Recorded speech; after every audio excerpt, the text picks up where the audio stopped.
طيب امام عاشور يواصل تألقه وتسجيله.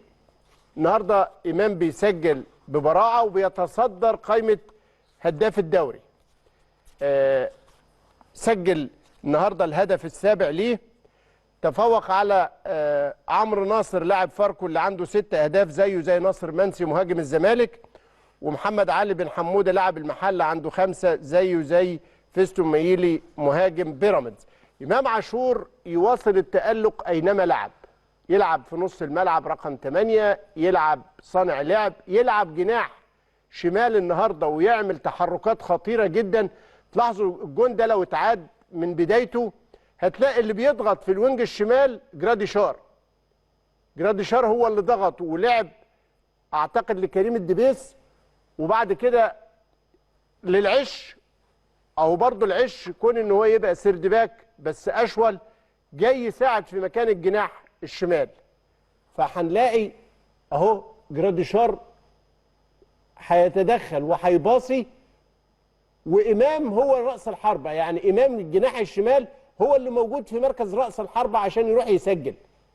الحقيقه عمليه اللامركزيه بين اللعيبه هتلاقيها باستمرار. هتلاقي في فرصه ثانيه اللي قفشه انفرد بيها وضيعها، اللي نازل نص الملعب ولعبها جراديشار. يعني جراديشار كتير لما بيتحرك سواء لتحت او على الجنب للمره الثانيه بيروح للناحيه الشمال ويصنع. يمكن صنع واحده قبل كده بوش رجله الخارجي الماتش اللي فات لامام عاشور سجل منها، والنهارده بيضغط ويستخلص من الوينج الشمال ويكون امام هو اللي موجود في عمق راس الحربه.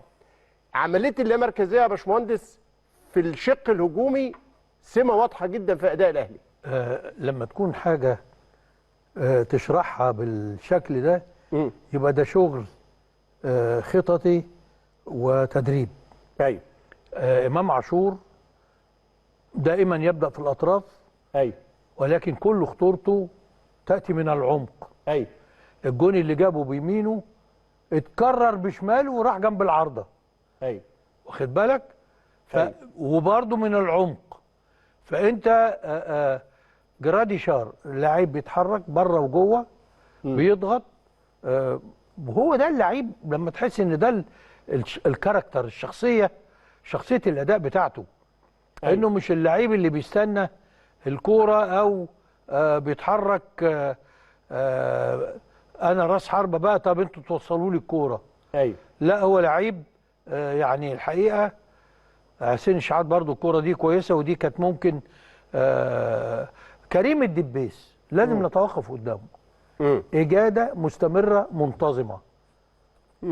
يعبر عن نفسه وعن تطوره وعن نضجه وعلى انه لاعب يعتمد عليه، ما هواش ضربه حظ. العش النهارده لقطه من اروع لقطات المباراه لما امام عاشور يتبادل جايزه رجل المباراه مع العش. امام عاشور بيجيب جون ماركه امام عاشور.